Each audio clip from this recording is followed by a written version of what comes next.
Lulu, making a video about languages is the most boring concept for a YouTube video, and I agree with you, but all my 4 other concepts for videos are kind of on hold and being delayed. Yeah, and something happened, so I was like, why not? I take a language, and I had a test today to kind of explain the preparation for my test. I knew going into it, I was not ready. I was doing the homework, and I was reading it, and it made no sense. I was doing practice problems, and I just knew I had to lock in. So yesterday, I spent 2 hours in the afternoon studying, and then from 6:30 till 1 in the morning, I studied, and then I woke up at 6 and then studied from 7 a.m. till 10 a.m., which then I took my test at 10 a.m. I don't know how many hours that is, but that's like a lot of time to study. I'm going off like 4.5 hours of sleep. I've never really done that, or the last time I did that was when I was traveling, and that was a really long time ago. I've been going off energy drinks basically and like sugary candy and stuff to just like get me through. I went in to take my test, and I knew going into it I was gonna fail. I took it today. I'm pretty sure I failed. Weirdly enough, I'm kind of okay with that. I did as well as I could. I went to take the test, and so I have multiple learning disabilities, so I actually get time like and a half. Now, if you go to college and you have like extra time, you put in a form and you go to a different building to take your test. But I went to my professor early on in the class and I told her like, hey, I'm supposed to take this somewhere else, like, by the way. And she was like, no, take it here. I'll help you and you can just stay late. Here's the thing with that. You're supposed to take it in a different place at a different time because 1, your extra time can go into a different class you have, and 2 is your professor might not be able to give you that time, right? So today, I took an hour to do my test, didn't finish in time. She put me in a separate room. I was the last person to finish my test. I knew that was gonna happen. I just looked around. I finished my test, get up, leave the side room, and go back in her classroom. And realized that no one is there. Everyone left.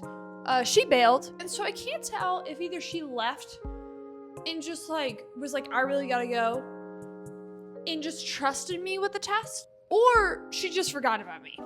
And I was on the floor and I had my test in hand, the one that I failed. And I fully could have cheated. There's no one on the floor. I could have cheated, but I didn't. Why is because I think it's hard. Well, first is I don't cheat, but even if I did, like, we all know what kind of student I am. Like if I cheated on the exam, like, I feel like she would have been able to tell. It's so easy to tell if a kid's cheating on a language test because it's language, right? If you want to know if they're cheating, you just sit them down and review the test and ask them questions about their answers, and if they can't answer it, they cheated. So I handed it to a staff member. I was like, can you please give this to her? I think she forgot I was taking this.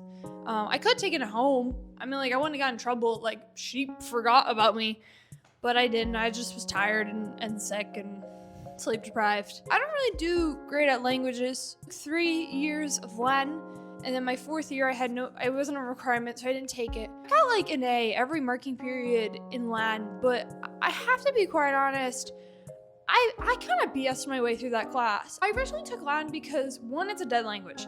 And what that means is you don't have to speak the language because it's not used in modern society. Also, was that I like reading Shakespeare.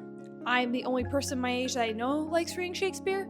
And Latin helps with a lot with reading Shakespeare and roots, and I was always pretty good at vocabulary. Now, going into college, I had a ton of options of languages you can take. I only have to take 1 year actually for my major, but I narrowed it down to 2, ASL and Hebrew. And I ended up taking Hebrew. Now, I'm like way too tired for this. Just a little heads up, because a lot of this video is going to be about me learning Hebrew. I am Jewish. I am an American. I do not associate with Israel. I do not condone what Israel is doing. I'm just an American Jewish person trying to learn Hebrew for like maybe less than a year. Anytime I tell someone that I'm Jewish or that I'm taking Hebrew, they give me this look like I'm like a part of a militia. Like they look really shocked, kind of concerned, a little freaked out. I don't think it's really anti-Semitic, but like it's something. So just like a heads up, this is me just barely getting by. I chose Hebrew because I feel like when you're learning a language, you really kind of need like a why. I didn't really learn Hebrew growing up. I didn't take Hebrew school. So, I'm invested in for personal and religious reasons. Another option I could have taken was ASL, which obviously you don't speak American Sign Language. But I have to tell you, I have no connection, reference, or anyone I know that speaks sign language. It would feel a little weird to me taking ASL, American Sign Language, because it's the easiest language I could take. I don't know, I can't explain to you why, but it kind of just felt weird, like taking that language, like, oh, I'll get it as an easy credit. Like, it's fully a language made to communicate with people that may be deaf or have hearing issues. Or I didn't really feel great taking that for an easy credit. I knew from the get-go Hebrew was going to be a really difficult language. I know how to speak some, but I can't read it at all. To explain to you what kind of just is a little fun of Hebrew, okay, there's all these languages, right? But if you're learning Hebrew, okay, you have your alphabet, okay, the English alphabet with 20-something letters. You gotta translate that English alphabet to block, or like the Hebrew letters, which are like what you would find in religious texts. Very old, it's very formal, and they call it block, okay? So you're translating all the alphabet to block. Okay, so you're already learning a new alphabet, which, like, for a lot of languages, you learn a new alphabet. It is what it is. From English alphabet to Hebrew, okay, that's one jump, okay? And then, see, no one writes in block because it's, like, really formal. Everyone writes in cursive or script. So you're learning how to translate from the English alphabet to block, the Hebrew alphabet. Then from learning block and all the sounds, you're then doing cursive. So you're kind of learning two alphabets at once, which is very annoying. And if you're thinking to yourself, oh, well, block isn't really used that much, but you read it all the time. Like, you're reading block and then you're writing in cursive, which is, like, so confusing. You're constantly translating it. So yes, you're basically learning double the alphabets just to even start the class. Also, there's vowels and dots and there's ways of saying it, like A in Hebrew is Elef, I think, but you don't say the name of the letter as a sound. Like A sounds like ah or A in a sentence, like in a word in English, and that's just how it sounds, but like the names of the letters aren't how they sound. I feel bad for anyone that had to learn the English alphabet. Like, I'm making Hebrew sound like a lot, but English absolutely sucks. Like, anytime I find someone that their first language wasn't English, I always feel so bad for them because they speak English better than most people, but I know of all people where I barely could speak how horrible the English language is. Like, I hate the English language. I'm not like, oh yeah, like, I want to get an English minor, but it's not like, oh, I really want to teach English. No, like, if you don't have to learn English, don't learn English. It's a horrible language. Like, there's so many things that don't make sense in English, and like, trying to teach young kids and like people that are not English speakers, like, English is like, I feel bad. Like, I feel like I'm hurting you.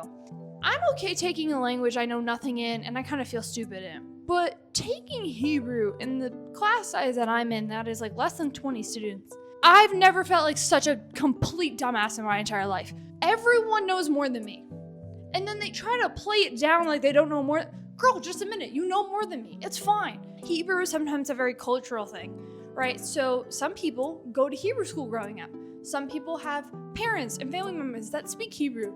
Sometimes people learn Hebrew for religious ceremonies like bat mitzvahs or bar mitzvahs. Hebrew can be cultural, right? And so just today, someone was like talking to me, was like, oh, I think I'm gonna fail the test. And I was like, oh, like, why would you, like, no, like, aren't you like fluent? She's like, no, like, I'm not even that good. Like, I can't even read Hebrew, but I've been learning it for 13 years.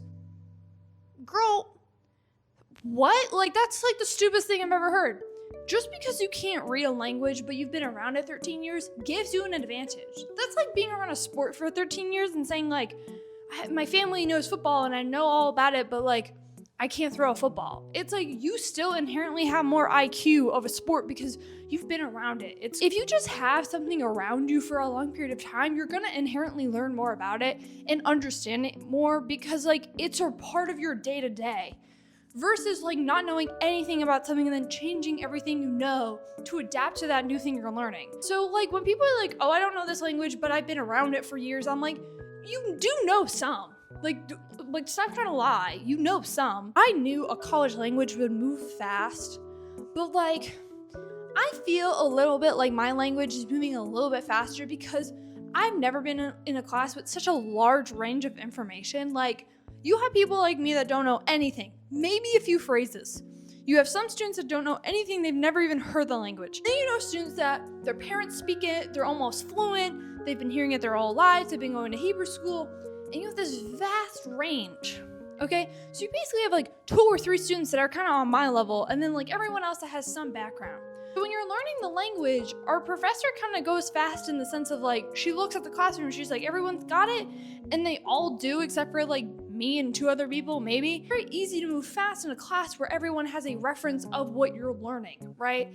And so sometimes I'm like, I know it's gonna be a fast class anyways, but it's a little extra fast. You don't need to spend a week on the alphabet because most people kind of already know the alphabet, so you spend like 2 or 3 days on it. It's pretty bad. I'm kind of screwed. Right now I'm off 4.5 hours of sleep. I totally failed my test. If you have learning disabilities, some colleges can make adjustments that instead of taking a language to fill your requirement, you take a language type course. So with how bad this test went, knowing that I won't be able to get an A at all, there's a good chance I'm gonna try to like not even take a language my second semester. Here's my thing about struggling with school. I understand that my classes are easy.